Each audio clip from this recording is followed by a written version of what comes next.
O počasí na ďalšie dni nájdete vo večernej relácii po 20. hodine. Pekný večer.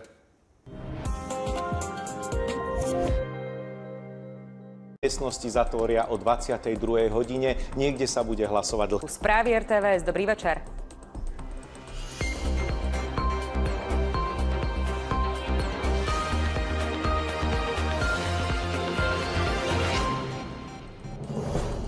Volebné moratórium predložili o 45 minút. Na prvé výsledky si počkáme dlhšie. Vo voľbách hlasovalo rekordne veľa Slovákov zo zahraničia. Na Ukrajine vznikla aliancia zbrojárskych firiem z celého sveta.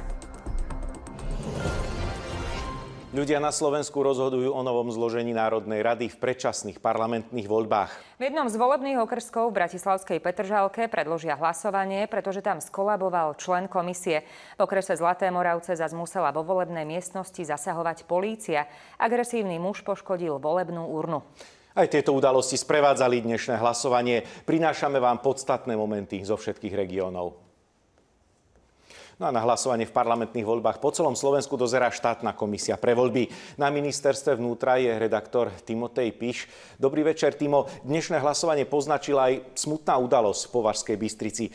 Vieš nám povedať viac?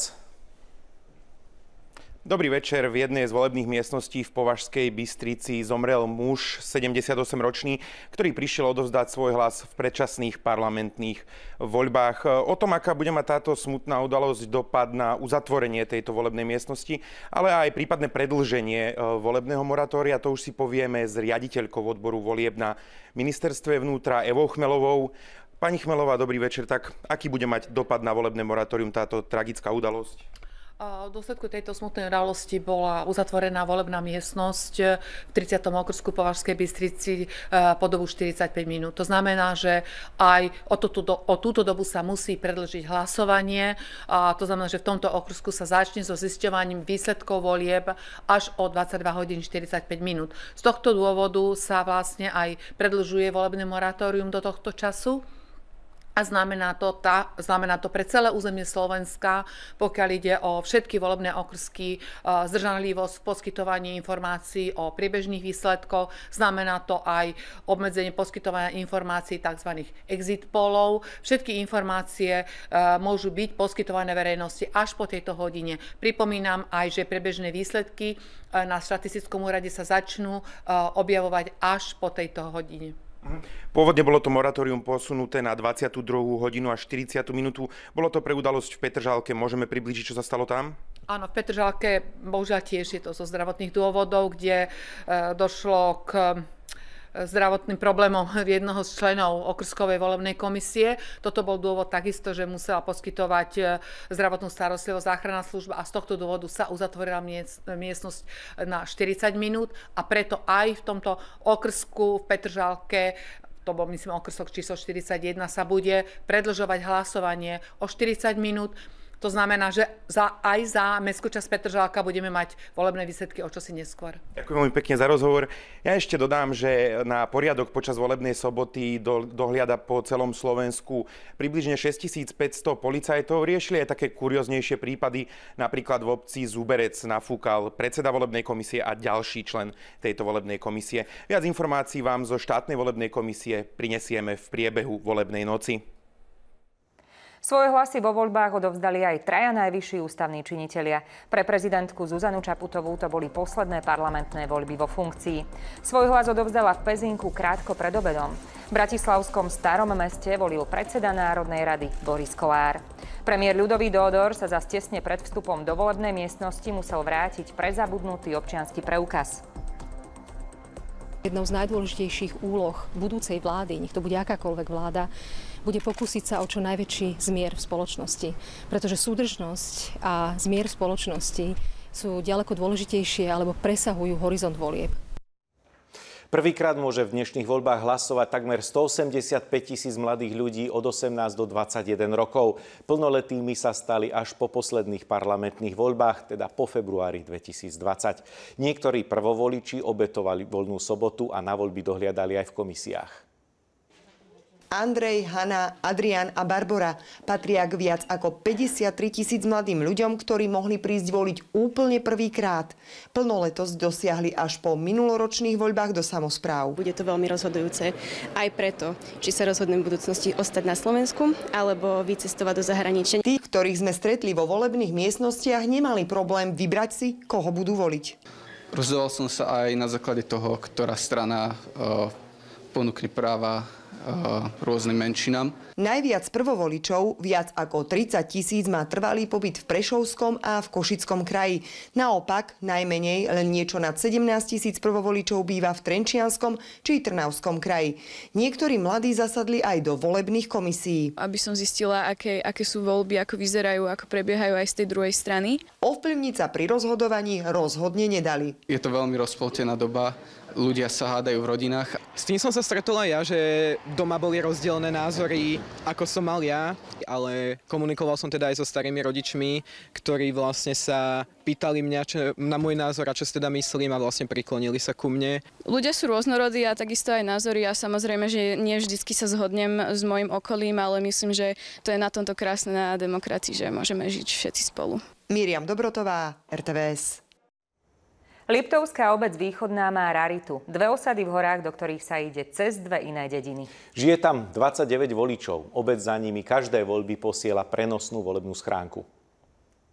Obe osady sú v Nízkych Tatrách a bývajú tam najmä tí, ktorí sa živili a živia prácou v lesoch. Postupne sa všetko tu rušilo, hej. Autobusový spoj, teda aj internet. No proste bez auta je tu náročné žiť. Ešte aj volili pri aute obecného úradu. Našťastie stihli to pred dažďom. Takedy, keď to fungovalo tu na všetko, tak sme tu mali zasadačku a sa tu chodilo. Ako posadili sme sa, hej, čakali sme a také to bolo družnejšie. Ale teraz to je tak narýchlo, ako je teraz táto doba, že rýchlo všetko.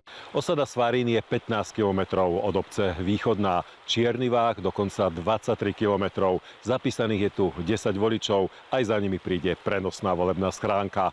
Na improvizovanú volebnú miestnosť sa na pol hodiny zmenila kancelária tamojšej lesnej správy. Základná škola je v Liptovskom Hrádku, to je nejakých 20 kilometrov. Lekárov máme tiež v Liptovskom Hrádku, v Liptovskom Mikuláši. Je to krásny kraj, pekné bývanie, mnohí závidia, ale je to trošku ťažšie. Aj preto sú obyvatelia horských osád radi, že voliť nemusia v ďalekej Východnej, ale takmer doma do prenosnej volebnej schránky. Z Liptova Milan Velecký, RTVS. Chaos v nemocnici alebo podozrenie z porušenia moratória sprevádzajú voľby v Košiciach. Môže tam voliť asi 190 000 ľudí. Mestské časti evidovali zvýšený záujem o hlasovacie preukazy. No a dianie v Košiciach sleduje Anton Gbur. Aké problémy sa vyskytli? Dobrý večer. Menších problémov sa vyskytlo hneď niekoľko. Napríklad muž sa pokúšal vo volebnej miestnosti odvoliť napriek tomu, že tam nemal nahlásený trvalý pobyt a rovnako nemal so sebou ani hlasovací preukaz. Keď mu okrsková volebná komisia odmietla umožniť hlasovanie, tak po nej zvýšil hlas. Takisto sa objavilo aj podozrenie z porušenia volebného moratória pred základnou školou na Povazkej ulici, kde sú viaceré volebné okrsky. Zaparkovala dodávka, ktorá bola oblepená plagátom, ktorý propagoval konkrétneho kandidáta. Polícia však porušenie zákona nepotvrdila. No a do tretice nastal menší chaos v univerzitnej nemocnici. Pacienti dostali informáciu, že tam bude zriadená volebná miestnosť a keď tam prišli s hlasovacími preukazmi, tak okrsková volebná komisia im neumožnila hlasovať, pretože neboli nahlásení vopred, o čom nevedeli. Tento organizačný chaos vyriešili tak, že komisia si ich zapísala a dodatočne prišla s potrebným počtom hlasovacích lístkov.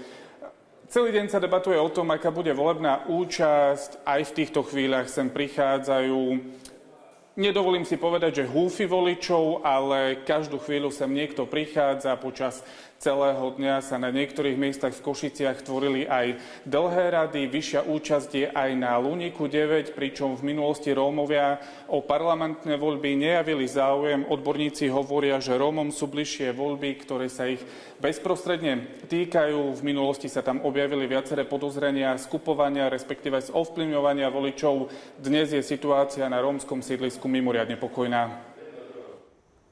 Aktivisti v Ružomberku počas volieb zbierajú podpisy pod petíciu proti tamojším papierňam. Podnik na výrobu papiera a celulózy plánuje výmenu súčasného kotla na biomasu za nový. Niektorí poslanci sa obávajú zhoršenia životného prostredia. Ružomberčanov, ktorí prichádzali do volebných miestností, zastavovali petičiari. Voľby využili na to, aby zbierali podpisy.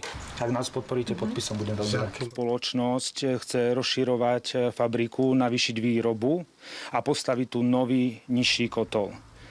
A preto, aby to mohli urobiť, musia zmeniť v územnom pláne túto vetu, ktorá od 2012 roku ochraňuje Ružomberok pred tým, aby sa tu navyšovalo znečistenie. Čo sa týka z toho znečistenia v meste, si myslím, že niekedy to cítia všetci Ružomberčania, že to znečistenie tu možno, že je.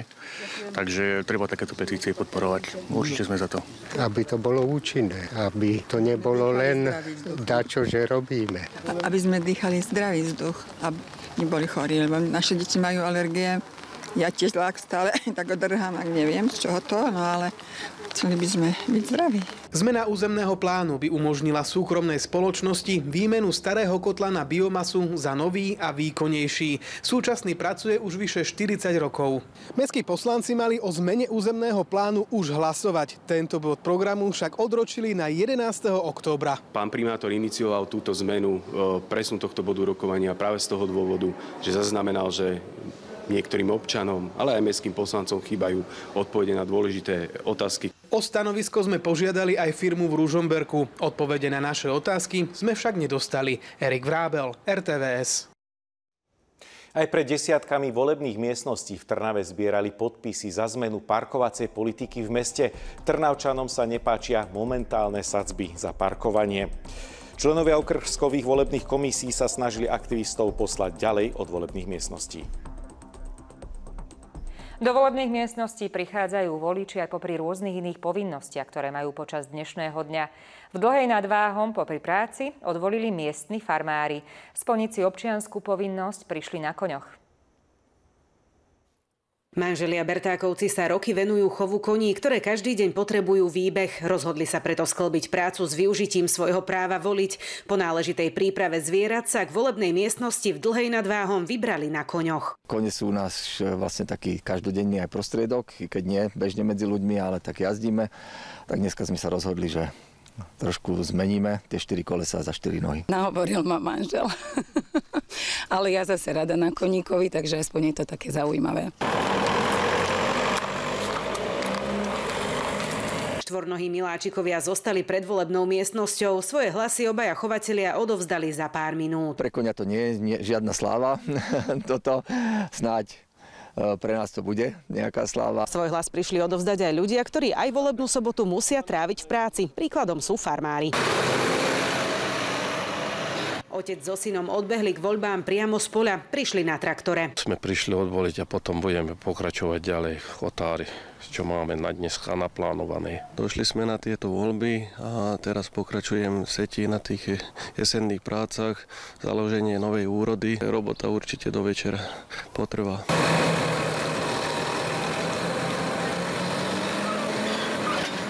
Jana Obrancová, RTVS. V spišských obciach Žehra a Bystrany volebné miestnosti otvorili na čas. Práve tam si začiatkom septembra ľudia v doplňujúcich voľbách volili svojich starostov a dnes prichádzajú k volebným schránkam opäť. Doplňujúce komunálne voľby sprevádzali incidenty aj vysoká účasť. Priebeh parlamentných volieb je zatiaľ bez väčších problémov. Takto to vyzeralo pred okrskom číslo 2 v Žehre 9. septembra, keď si tu volili starostu. A takto to tam vyzeralo dnes. Tie doplňujúce voľby na starostu boli úplne iné, takže tu už stali rady ľudí. A teraz rátam tak, ako ich poznám, že o takej 9. kedy vstanú. Do okrskovej volebnej miestnosti číslo 2 v obci Žehra prichádzali prví voliči krátko pred 8 hodinou ráno. Nešlo však o žiadne davy, ale skôr o jednotlivcov. Chceme, že by to bolo na Slovensku dobre. Jak je starosta, teraz je výsledek na Žehru, jak sa má žiť.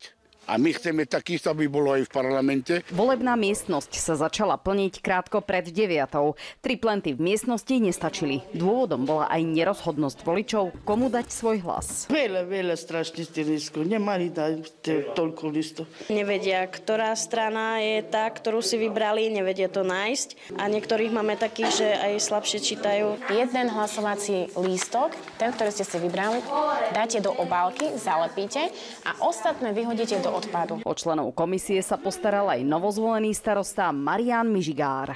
Som doniesol im kávu, občerstvenie, vodu na pitie. Aj v Bystranoch prichádzajú ľudia k volebnej urne priebežne. Žiaden dlhý rad sa tu netvorí. Každý hlas rozhodne o naši životy. Netlačia sa, vidíte, že sú tak priebežne chodia, takže je to dobre.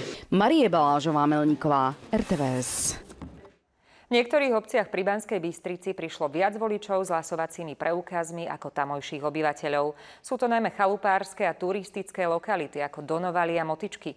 Volebné komisie si už zvykli, že tam chodieva viac cespolných ako domácich.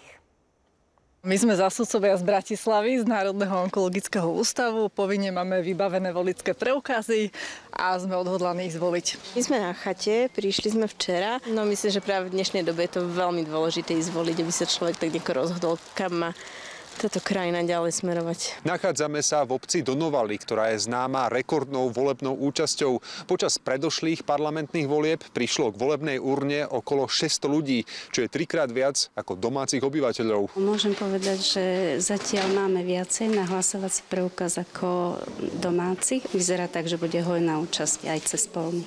Turisti sa zastavia, cyklisti, majú tu výlet na Donovali. Špecifickým prípadom je aj obec Motičky. Mali možnosť vidieť pred chvíľkou, tak zhruba polovica už bolo takých, čo mimo občanov našej obce. My tu máme chatu a vybavili sme si hlasovacie preukazy, aby sme tu mohli si ísť odvoliť. Leží nám na budúcnosti a čo sa bude diať s touto krajinou. Sme zo Serede a sme to preto, lebo tu máme teraz taký čas víkendový.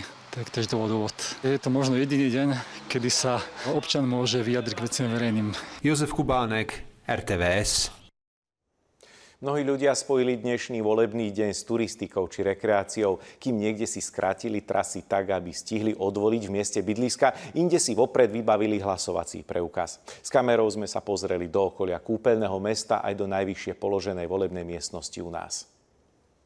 Turisti sa stretli v obci Banka pri futbalovom ihrisku. Po registrácii ich čaká 10-kilometrová trasa. Počas túry sa nekochali len prírodou, ale jej aj pomáhali. Dostali vrecia na zbieranie odpadu. Trasu naplánovali tak, aby stihli aj odvoliť. Už som volil, bol som hneď do 7 ráno. Navštívim, keď skončíme, buď fitku, tak pôjdeme potom po ceste domov. My máme akurát na trase. Ako dlho bude trvať táto túra? No zhruba 2,5 hodiny. My si pôjdeme teraz odvoliť a pôjdeme do toho lesa. Pán Stanislav zvolil na túru aj voľby odev, ktorý častejšie nosia obyvatelia v okolí Alp. Tyrolský, vyložené tyrolský. Je to troška také neohýbke, ale na parádu to je dobré. Po túre čaká na turistov odmena v podobe guláša. V najvyššie položenej volebnej miestnosti tu na Štrbskom plese majú vo voličskom zozname zapísaných 92 ľudí s trvalým pobytom, ale pripravených majú až 800 hlasovacích lístkov. Chodia viac turisti, počítame okolo 500-600, že príde turistov. Väčšinou prichádzali už vystrojení na turistiku, na nohách vybraní, nabalené ruksaky a v rukách mali okrem turistických paličiek aj voličské preukazy. Týždeň dopredu som ho vybavoval. Mesiac dopredu sme si to vybavili, vedeli sme, že ideme, tak sme boli potešení. Mali sme v pláne sem ísť, tak keďže sme chceli voliť, tak sme si vybavili tie voličské preukazy. Táto skupina kamarátov z Levíc chodíva v tomto termíne do Tatier pravidelne každý rok. Voľby ich plány nezmarili, práve naopak. Ja som plánoval pol roka dopredu, takže zhoda náhod. Odvolíme a ideme na Popradské a možno na Ostrovu. Dominika Kusá a Ivana Radkovská, RTVS. K volebným urnám pristúpili aj voliči so zrakovým znevýhodnením. Majú k dispozícii kandidátnu listinu v brajlovom písme, ale bežné hlasovacie lístky za nich vyplní príbuzný či asistent. Jan Podolínsky sa zúčastňuje volieb, odkedy má volebné právo. Nevynechal ani jedny.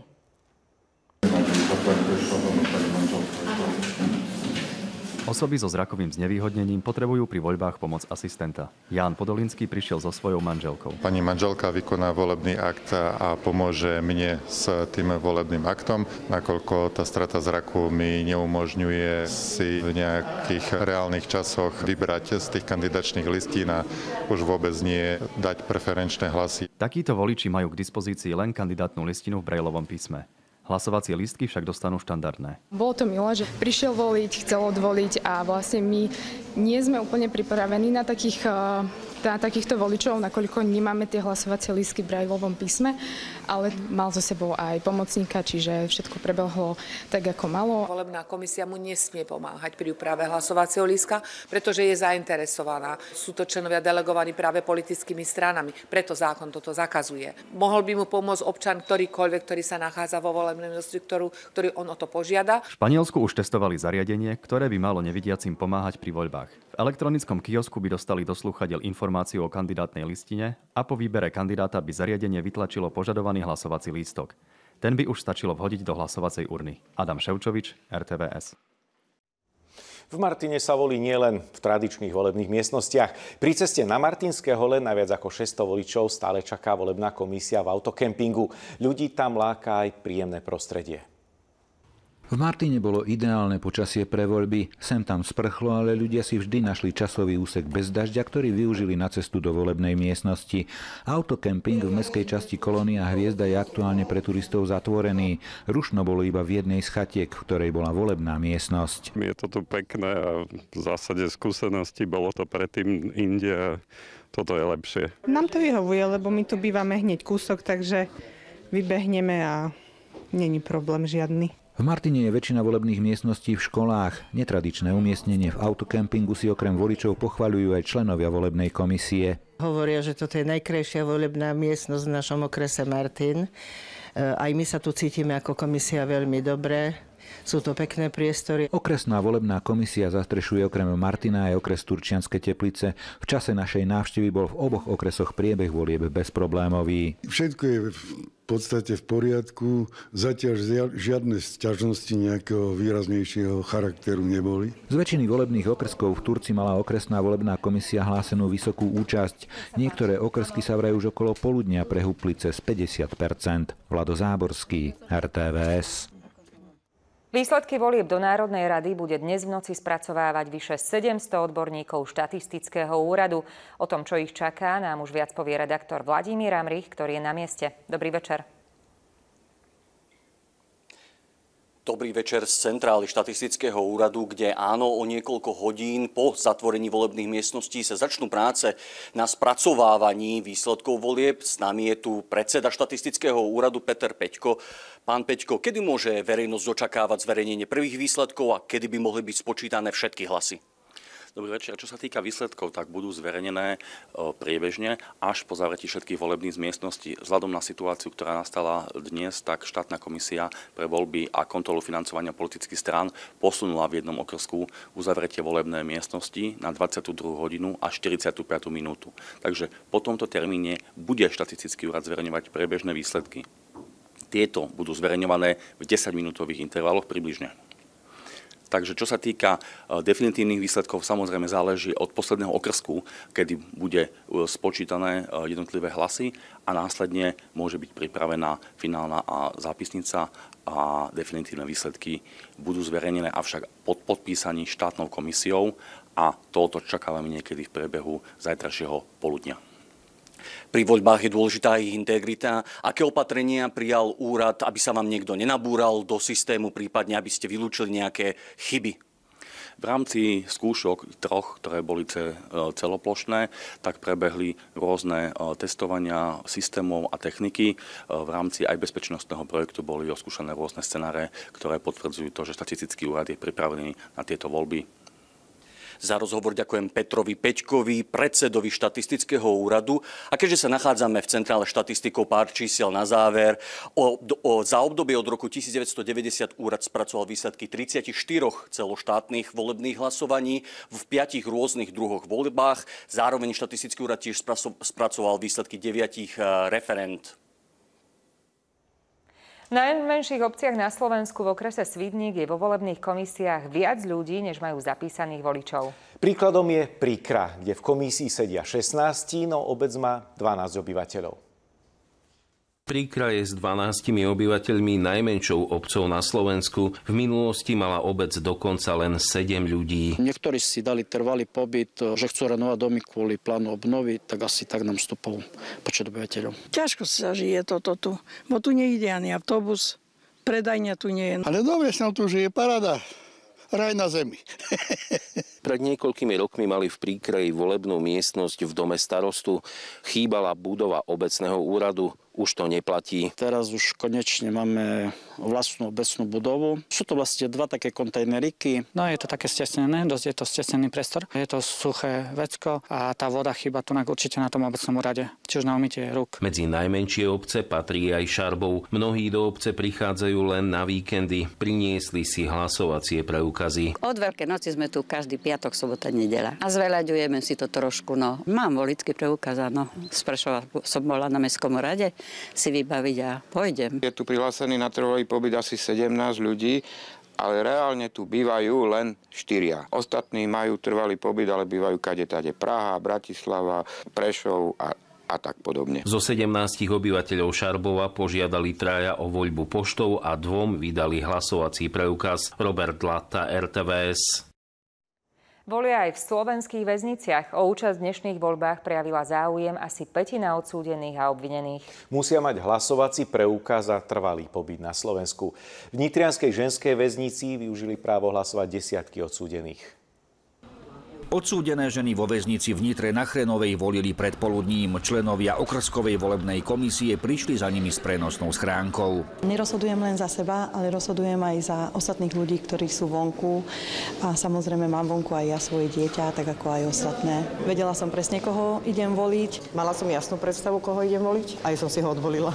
Podľa srdca som sa rozhodovala voliť, pretože si myslím, že netreba len nadávať, ale treba sa pričiniť o to, aby lepšie bolo. O voličský preukaz z tohto nitrianskeho ústavu požiadalo 83 odsúdených žien.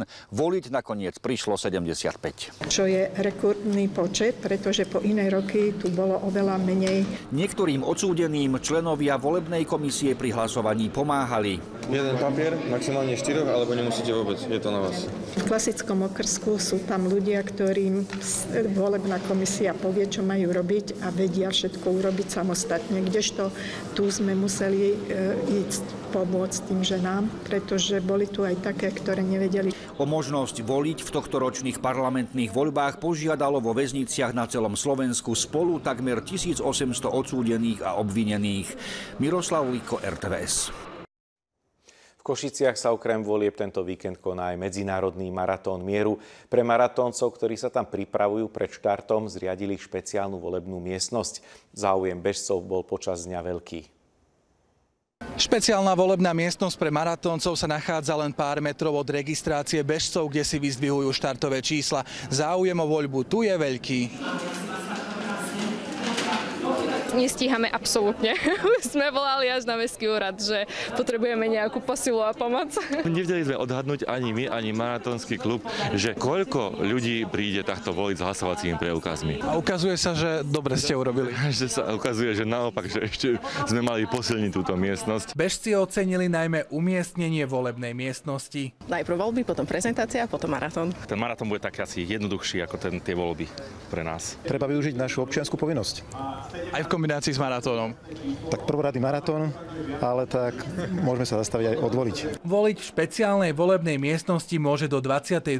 s hlasovacím preukazom každý, nielen maratónci. Ondrej Behún, RTVS. Právo voliť využila aj 100-ročná Zuzana Mázorová z Kalinova v okrese Poltár. Politiku stále sleduje a chce, aby nás zastupovali morálne čistí ľudia. Dobre, áno. Cez povstanie ju chceli Nemci 2-krát zastreliť a predčasom prekonala aj COVID. Zuzana Mázorová oslávila pred pár dňami 100 rokov. Ísť voliť považuje za občiansku povinnosť. Na dnešok sa tešila. Páči sa mi dnešný deň, lebo v mojej vôli počúvam a prišla som voliť. Ani jedné som voľby neopustila. Dlho sa nerozhodovala, koho si vyberie a na Slovensku chce toho zmeniť viac. Ale ja by som chcela postupovať len v pravde, spravodlivosti, lebo som od mala tak zrodená. Jej generácia mala určité morálne princípy a bolo nemysliteľné, aby v politike boli ľudia vo vysokej politike, aby žili nemorálnym životom. V Kalinove nemajú voličov v takom pokročilom veku. Takže klobúk dole, že sa ešte nájdú takíto ľudia a sú ochotní voliť v takomto vysokom veku. Zuzana Mázorová hovorí, že pokiaľ jej to zdravotný stav dovolí, zúčastní sa aj na ďalších voľbách. Radovan Kondrlík, RTVS. V obci Kúty na Záhorí dnes boli voliť stovky Slovákov žijúcich a pracujúcich v Českej republike. Obec je od hraníc vzdialená iba 4 kilometre. Na hlasujúcich spoza hraníc s voličskými preukazmi sa tentoraz pripravili v Kútoch oveľa lepšie ako v roku 2020. Dva volebné okrsky im v posledných parlamentných voľbách nestačili a tak v Kútoch pridali počas týchto volieb ešte jeden. Rátali totiž s tým, že možnosť odvoliť si v tejto prihraničnej dedinke využijú aj iní občania, než len tí s trvalým pobytom. V obci Kúty stoja medzinárodné vlaky. Z tých od Čiech dnes vystúpilo množstvo Slovákov s voličskými preukazmi. Ich počet bol vysoký už počas dopoludnia.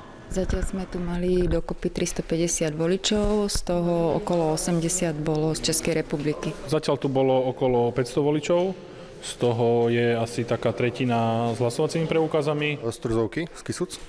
A z Brna som prišiel normálne teraz. Prišiel som zo Znojma, lebo mám priateľku z Česka, takže nebývam proste na Slovensku teraz často. Do uzatvorenia volebných miestností očakávajú v Kútoch dokopy okolo 600 cezhraničných voličov. Zaujímavosťou je, že zatiaľ čo po iné roky chodili z Česka do Kútov voliť rôzne vekové kategórie, tento rok jednoznačne prevažovali mladí študenti. Ivana Dragúňová, RTVS. Voliť sa tento rok dalo aj poštou. Obálky s hlasovacím lístkom zo zahraničia členovia komisí od rána vyberali z obálok a vhadzovali do zapečatených urien. Hlasy Slovákov zo zahraničia budú ščítavať volebné komisie vo vybraných volebných miestnostiach. Jednu z nich navštívil aj poverený predseda vlády Ľudovít Ódor. Je to také milé pre mňa, že aj ľudia, ktorí sú vonku a pracujú vonku, ukazujú teda, že majú záujem o dianie na Slovensku a možno jedného dňa sa vrátia. A my s nimi počítame, takže preto im aj túto možnosť umožňujeme. O voľbu poštou bol podľa členov komisie veľký záujem. Obálky s hlasmi vhadzovali do zapečatených urien od skorého rána. Som aj sama dosť prekvapená, že je toľko hlasov. Každá komisia dostáva okolo 3000 až 4500 obálok. Zo zahraničia volil prvýkrát aj Peter. V Prahe žije 4 roky. Keďže sa cítim byť stále občanom, hrdým občanom Slovenska, tak chcel som tú možnosť využiť. Aj keď komisia nemôže zatiaľ oddelovať neplatné hlasy od tých platných, už teraz prezradila, aké chyby robia voliči najčastejšie. My hádžeme do tej urny naozaj všetko. Najčastejšia chyba, ktorú sme zatiaľ zaznamenali, je to, že ľudia do tej poštovej obálky priamo teda vhadzovali hlasovací lístok, že nedali tam tú volebnú obálku. Takéto hlasy budú neplatné. Natália Dvoranová, RTVS.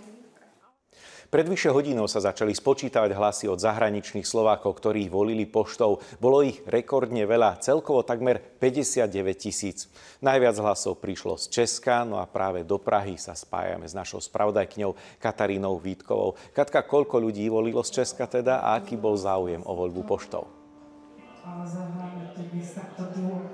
O voľbu poštou bol veľký záujem z Českej republiky. To bolo 40% odovzdaných správnych hlasov, bolo ich až 24 000 a my sa nachádzame práve v komunite tej najpočetnejšej zahraničných Slovákov a teda v Prahe, v kine Atlas. Niektorí z nich si už aj tipujú, kto by tie voľby teoreticky mohol vyhrať podľa nich. To sú ich súkromné tipy. Ja dodám, že o voľbu poštou bol tento rok záujem z dvoch dôvodov. Jedna vec je, že ministerstvo vnútra vypracovalo veľmi jednoduchú aplikáciu, vďaka ktorej bolo možné tú voľbu poštou poštou, jednoducho sa zaregistrovať do tej voľby poštou. No a druhá vec, ktorá výrazne rozhodla, bola veľká mobilizácia zo strany občianskych združení, ktoré sa pokúsili zaktivizovať a zapojiť do toho práve zahraničných Slovákov. V Českej republike sa im to výrazne podarilo v metre, ale aj na sociálnych sieťach. A oni z tejto zahraničnej komunity sa budú spájať aj s tými ostatnými, ktorí sa nachádzajú v tejto chvíli v Luxembursku, San Francisku alebo Bruseli.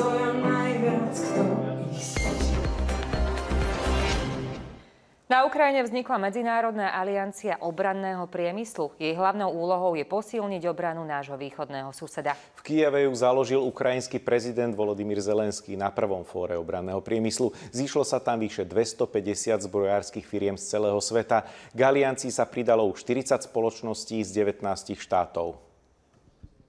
Nová aliancia má vytvoriť podmienky, aby sa rakety, drony a delostrelecké granáty vyrábali priamo na Ukrajine. Vytvárame obranný potenciál pre Ukrajinu a tým aj pre celý slobodný svet, ktorý odráža našu silu.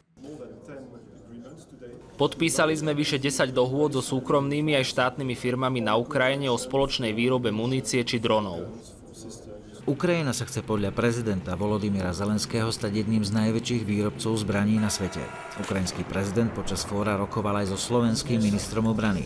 Okrem iného aj o spolupráci pri odmínovaní. Význam tejto pomoci Ukrajine je nespochybniteľný. Nie len morálne, ale aj bezpečnostné a tiež významné ekonomické faktory sú jasným dôkazom, že slobodná a demokratická Ukrajina je pre našu budúcnosť nesmierne dôležitá. Aliancia obranného priemyslu vznikla presne na prvé výročie ruskej anexie 4 oblastí na východe Ukrajiny. Rusko to obhajovalo potrebou chrániť ruskojazyčné obyvateľstvo pred údajným útlakom z Kieva. Nikdy však nepredložilo dôkazy, ktoré by tvrdenia Kremľa podporili. Pred rokom sa stala rozhodujúca historická a osudová udalosť. Boli podpísané dohody 4 nových regiónov Federácie o vstupe do Ruska. Anexia nasledovala po nezákonných referendách. Ak si niekto v Rusku myslí, že len tak môže odtrhnúť okupované územia a dúfa, že svet upustí od svojich hodnôt a zľakne sa, tak sa mýli. Podobne Rusko v roku 2014 anektovalo ukrajinský Krym. Výsledky vtedajšieho referenda rovnako Západ neuznal. Kyjev anektované regióny označuje za dočasne okupované a snaží sa ich oslobodiť. Pavel Ach z RTVS.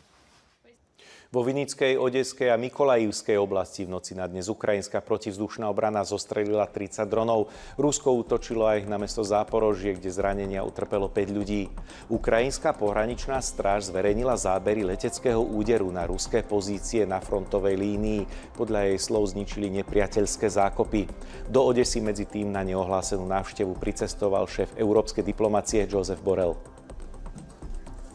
Z Náhorného Karabachu odišlo viac ako 100 000 Arménov, informuje o tom úrad Vysokého komisára OSN pre utečencov. Odchádzať začali po vojenskej operácii Azerbajdžanu. Obávajú sa prenasledovania a etnických čistiek. Baku tvrdí, že práva Arménov bude rešpektovať. No a podrobnejšie informácie z Arménska má náš spolupracovník Matej Šulc. Matej? Dobrý večer.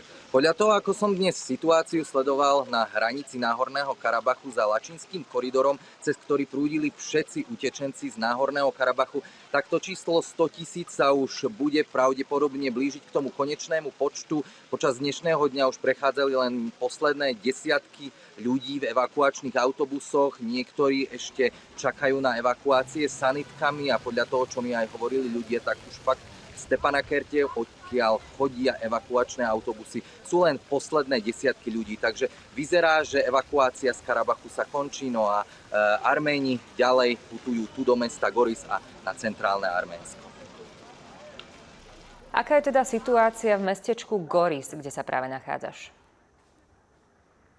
Tu v meste Goris, kde práve sme na centrálnom námestí, za mnou môžete vidieť stany humanitárnych organizácií. Je situácia v porovnaní so včerajškom tiež pokojnejšia. Je tu menej ľudí, samozrejme stále tu ľudia prebývajú v miestnych hoteloch, prebývajú tu aj v núdzovom ubytovaní, no mnohí už postupujú ďalej na centrálne Arménsko a situácia sa aj tu začína postupne ukľudňovať.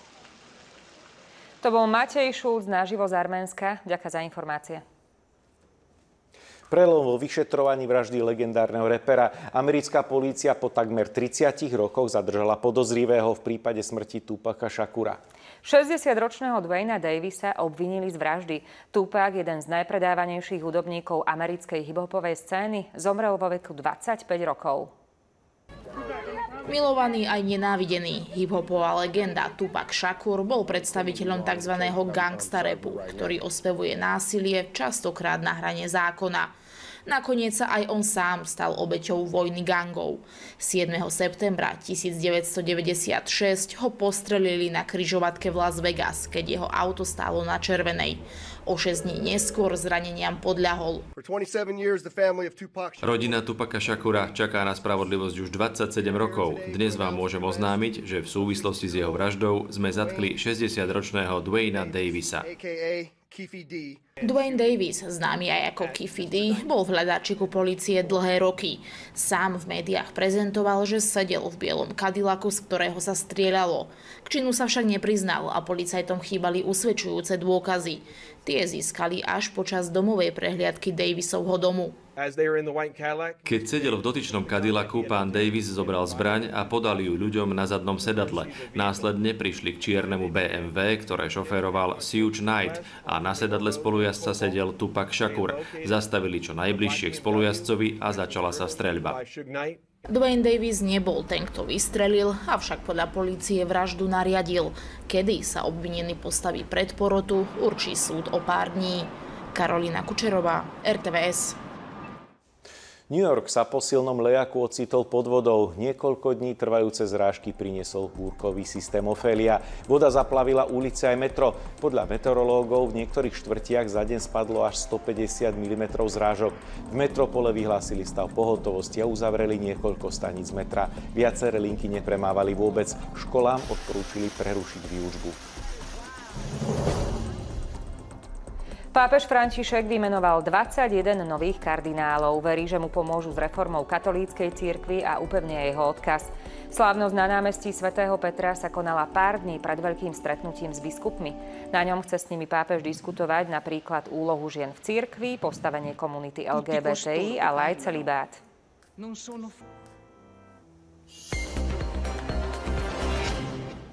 Obyvatelia tichej časti Modry s názvom Harmónia sa sťažujú na hluk z nedalekého hotela. O pokojné bývanie bojujú už 6 rokov. O pomoc žiadali aj mesto, no hlučné podujatie podľa nich stále pokračuje. Máme dosť nepríjemné hluky z hotela Pod Lipou, ktoré sú počas letnej sezóny od nejakého mája do októbra a sú to vlastne exteriérové, firemné teambuildingové podujatia. Podľa pani Kataríny hotel hlučné akcie organizuje niekoľkokrát za mesiac.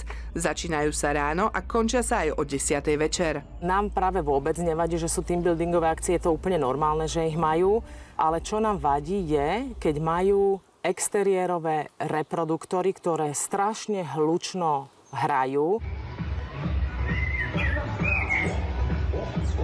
Obyvatelia sa snažili s vedením hotela dohodnúť, aby zmenili ozvučovanie akcií, no vraj bez výsledku. Oslovili preto mesto. Zástupca hotela nám prisľúbil, že príjme opatrenia na zníženie hladiny hluku v areáli. Manažér hotela Boris Guliš sa nám vyjadril len písomne. Pokiaľ ide o hluk z podujatí, na jeho možnú moderáciu zo strany hotela upozorňujeme našich klientov už v rámci predzmluvných vzťahov. V prípade, že napriek nášmu upozorneniu hluk z podujatia presiahne mieru primeranú miestnym a časovým pomerom, obratom zasahujeme. Lenže podľa obyvateľov sa situácia nezlepšuje. Mesto im preto odporúča, aby sa podnetom obrátili na regionálny úrad verejného zdravotníctva, ktorý meraním zistí, či hotel prekračuje limity hluku určené zákonom. Môžu podať podnet na tunajší úrad. Tunajší úrad vykoná tzv. Štátny zdravotný dozor v tomto zariadení, ktorý bude spojený aj s objektívnym meraním hluku. Ak sa preukáže prekročenie zákonnej hladiny, môže úrad nariadiť hotelu opatrenia na zníženie hlučnosti aj uložiť pokutu. Petra Klimešová, RTVS. No a aké ďalšie kroky môžu urobiť nespokojní obyvatelia Modry, sa dozviete v relácii Občan za dverami zajtra na Jednotke. Od zajtra bude parkovanie na chodníkoch zakázané. Začne totiž platiť novela zákona o cestnej premávke. Mestá a obce už mesiace pripravujú rôzne opatrenia, aby bolo parkovanie na niektorých chodníkoch možné aj naďalej. Aj v hlavnom meste si maľovanie dopravných značení nechali na poslednú chvíľu.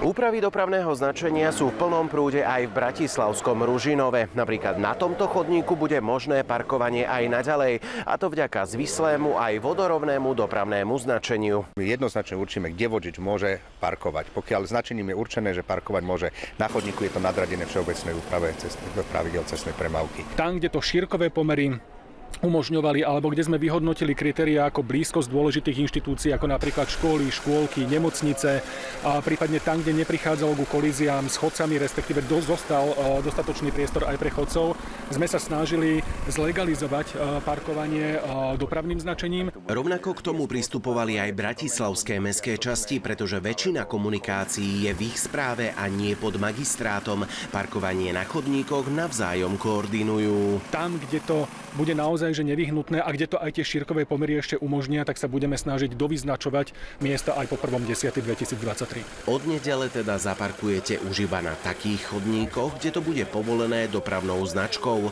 inak vám hrozí pokuta.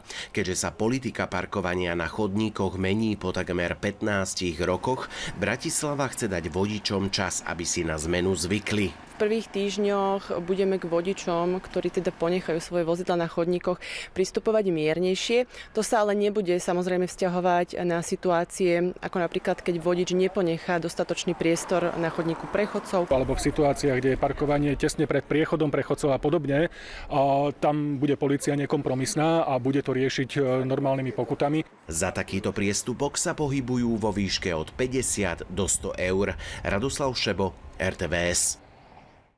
V nedeľu štartuje na jednotke nová séria súťažno-zábavnej show Pečie celé Slovensko. Aj tentoraz sa 12 amatérskych pekárov popasuje s náročnými výzvami.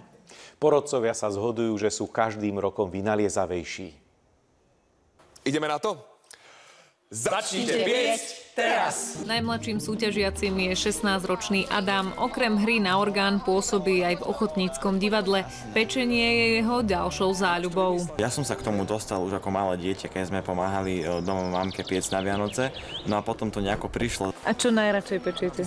Ja najradšej pečiem odpaľované cesto, makronky a snehové pečivo. Pečenie sa stalo koníčkom aj pre energickú a ráznu učiteľku z Luníka 9. Je to taký relax od tej psychickej práce, od takého toho drillu a trpezlivosti k ďalšej trpezlivosti a teda k takej kreatívnejšej trošku aktivite. Každým rokom príde na casting viac a viac šikovných ľudí. 12 účinkujúcich preto vyberajú veľmi precízne. Tu sa dosť veľa odborne debatuje, aby tí ľudia ovládali nejaké techniky, aby vedeli čítať recept a podľa receptu vedeli piecť, lebo to je zmysel tej show, naučiť diváka nejaké nové triky, figle. Porodkyne bude opäť v súťaži zaujímať osobná, kreatívna aj technická výzva. Niekto môže byť výborný v tej osobnej výzve, niekto môže byť v tej kreatívnej. My sa vždy tak obodujeme, očíslujeme, takže podľa toho rozhodujeme pekára týždňa. Súťaž sa na rozdiel od iných reality show snaží zaujať bezkonfliktnosťou, čo oceňujú aj samotní moderátori. Ťažko povedať, či to nastavil ten prvý ročník a presne si pamätám ten moment, kedy niekomu niečo nevyšlo a zrazu niekto povedal, že pomôžem ti? A v tej chvíli sme pochopili, že to nebude o súťažení, to tu nebude o tom, že budú sa otáčať chrbtom. No moderátori samozrejme oceňujú aj to, že sa im po natáčaní čo to vždy ujde. Samozrejme, myslím, že to bolo aj vidno. Je to návykové, musím povedať, preto sme tu po tretíkrát. Pečie celé Slovensko štartuje už túto nedeľu. 11 epizód doplní vianočný špeciál so známymi tvárami. Ľubomíra Hulinová, RTVS. Večer na jednotke o chvíľu vysielame zábavný kvíz o zdraví, záhady tela. Na dvojke vás čaká udeľovanie najstarších cien za filmovú a televíznu tvorbu Igric. No a na jednotke aj na spravodajskej 24 dávame do pozornosti mimoriadne volebné vysielanie, počas ktorého RTV zverejní exkluzívny exit poll agentúry Median.sk. Priebežné výsledky, komentáre a analýzy odborníkov, živé vstupy z volebných centrál, tlačové konferencie. Jednoducho informačný maratón pre vás vysielame do rána. Želáme vám príjemnú volebnú noc z RTVS. Dovidenia. Dovidenia.